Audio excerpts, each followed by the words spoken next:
बहुत समय पहले की बात है। गर्मी का दिन था। गांव के सभी नदी तालाब सूख चुके थे। लोगों को पीने का पानी भी नहीं मिल पा रहा था। पानी के लिए उन्हें बहुत दूर जाना पड़ता था। सभी गांव वाले भीषण गर्मी से परेशान थे। गांव में एक कुआं था जिसमें पानी भी था, पर वह गांव के सरपंच का था। वह गांव के लोगों को वहां भटकने भी नहीं देता था। लोग उस सरपंच से बहुत परेशान थे। एक दिन की बात है। एक आदमी जंगल के रास्ते से गांव की ओर जा रहा था। जंगल में पहुंचकर उसे एक चमकीली चीज दिखाई पड़ी। वह आदमी सोचने लगा, भला इस जंगल में यह चमकीली चीज कहां से आई और यह है क्या? चलकर देखता हूँ। जब वह आदमी उसके पास पहुंचा तो उसे अपनी आंखों पर विश्वास न हुआ। वह एक हैंडपंप थी जो अंधेरे में चमक उठी थी। उसकी खुशी का ठिकाना न रहा, क्योंकि हैंडपंप का मिलना उसके लिए सोना मिलने के बराबर था। उस आदमी ने हैंडपंप से पानी निकाला और पी लिया। पानी बहुत ही स्वादिष्ट था।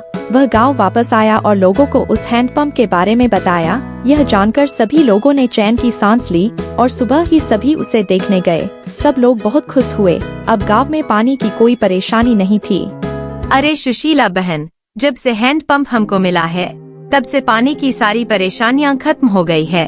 भगवान का बहुत बहुत धन्यवाद, उन्होंने हम गरीबों की मदद की। हाँ बहन, भगवान ने हमारी परेशानी को दूर करने के लिए ही हैंडपंप को दिया होगा। हम तो इतने सालों से जंगल के रास्ते से आ और जा रहे हैं, पर किसी की नजर नहीं गई। और आज जब पानी की समस्या है तो यह हैंडपंप न जाने कहां से आया।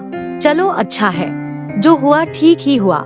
दोनों औरत जब बात कर रही थीं, वहीं सरपंच का एक आदमी चुपके से उनकी बातें सुन रहा था और वह भागता हुआ सरपंच के पास पहुंचा और सरपंच से बोला, सरपंच जी, क्या हुआ? क्यों चिल्ला रहे हो?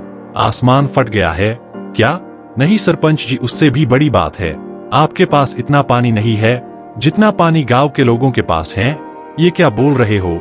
उनके पास कहां से आया इतना पानी? सरकार उन्हें जंगल में एक हैंडपंप मिला है, उससे बहुत पानी निकलता है और वह पानी बहुत ही मीठा है। उस हैंडपंप की वजह से लोगों को आसानी से पानी मिल रहा है। अब तो आपके पास पानी के लिए कोई भी नहीं आएगा और आपकी इज्जत घट जाएगी। क्या? मैं ऐसा नहीं होने दूंगा। मैं अभी के अभी उस हैंडपंप को निकल दूंगा और अपने घर में लगाऊंगा। गांव वालों की इतनी हिम्मत कि मुझसे बड़ा बनने की सोच रहे हैं।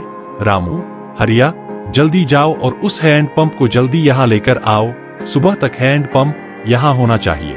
सरपंच के नौकरों ने बात मानी और रात को सभी उस हैंडपंप के पास पहुँचे। जैसे ही वह आगे बढ़े, चुड़ैल के हंसने की आवाज आई। दोनों चौंक गए। वे दोनों इधर उधर देखने लगे पर कोई नजर नहीं आया। फिर से हंसी की आवाज आई। इस बार चुड़ैल हैंडपंप पर बैठी दिखाई दी।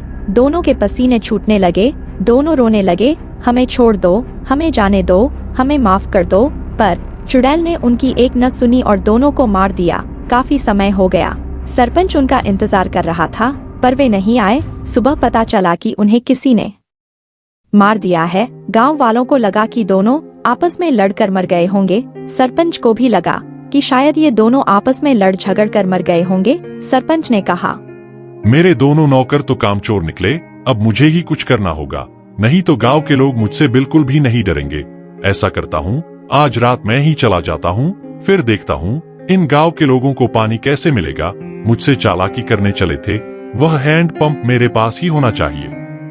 रात का समय हो चला था। सरपंच जाने की तैयारी करने लगा। जब सरपंच ने देखा बाहर कोई नहीं है तो वह चुपके से जंगल की ओर चल पड़ा। रात के समय जंगल काफी भयानक लग रही थी। ऊपर से डरावनी आवाजें भी आ रही थी। सरपंच को डर तो लग रहा था, पर किसी भी हालत में उसे वह हैंडपंप निकालना था। वह हैंडपंप के पास पहुंच गया और बोला, अच्छा हैंडपंप, तुम गांव के लोगों को पानी देते देते थक गए होगे और तुम्हारे लिए यह जगह भी सही नहीं है। अब मैं तुम्हें अपने घर ले जाऊंगा। अच्छा, तुम मुझे लेने आए हो या फिर तुम यहाँ मरने आए हो? क्या? कौन है यहाँ? हैंडपंप? नहीं, हैंडपंप कैसे बात कर सकता है? कौन है? कौन हंस रहा है? चुड़ैल उसके सामने आ गई और जोर जोर से हंसने लगी। चुड़ैल को देखकर सरपंच के पैरों तले जमीन खिसक गई। वह गांव की तरफ भागने लगा। अरे, मुझे कोई बचाओ! भागो भागो, चुड़ैल आ गई! बचाओ मुझे, यह चुड़ैल मुझे खा जाएगी। कोई तो मुझे बचा लो, मर गया मैं तो। मेरे पीछे चुड़ैल पड़ गई।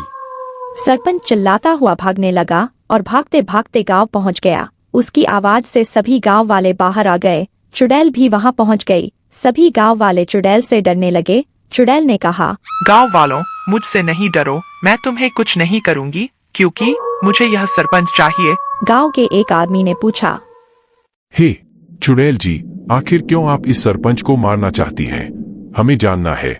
यह सरपंच बहुत ही दुष्ट है, हम जानते हैं, पर आप हमें बताएं कि इसने आपके साथ क्या किया। कुछ सालों पहले मैं पास वाले गांव में रहती थी। उस साल भी पानी की बहुत परेशानी थी। मेरे पति बीमार थे। मैं उनके लिए पानी की तलाश करते करते यहाँ आई थी, पर यहाँ भी पानी की एक बूंद न थी। फिर मैं इस सरपंच के पास गई। सरपंच के सामने मैं पानी के लिए रोती रही, पर इसे मुझ पर दया नहीं आई। इसने मुझे घर से निकाल दिया। मैंने चुपके से कुएं से पानी भर लिया और घर जाने लगी। तभी सरपंच के आदमी ने मुझे पानी ले जाते हुए देख लिया। सरपंच और इसके आदमी ने मुझे मार डाला और उसी जंगल में मुझे दफन कर दिया। मेरी और मेरे पति की मृत्यु हो गई, और आज जब फिर से पानी की समस्या हुई, मुझे इससे बदला लेने का मौका मिल गया। आज मैं इसे नहीं छोड़ूंगी। चुड़ैल की बात सुनकर गांव वालों की आंखों में आंसू आ गए। लोगों ने कहा, इस सरपंच को छोड़ना मत, हम आपके साथ हैं। इसे मार डालो, हमें इस सरपंच की कोई जरूरत नहीं। हाँ, इसे मार दो। अरे पागलों, ये कैसी बात कर रहे हो? चुड़ैल जी, मुझे माफ कर दो, मुझे मत मारो। मैं अब कोई गलती नहीं करूंगा, मुझे छोड़ दो। चुड़ैल ने उसकी एक न सुनी और सबके सामने उसे मार दिया। गांव वालों, आप सबके लिए ही मैंने हैंड पंप बनाया है, ताकि गांव का कोई आदमी प्यास से ना मरे। आज से वह हैंड पंप आप सभी का है। और चुड़ैल हमेशा के लिए वहां से चली गई। अब गांव में कोई परेशानी नहीं थी।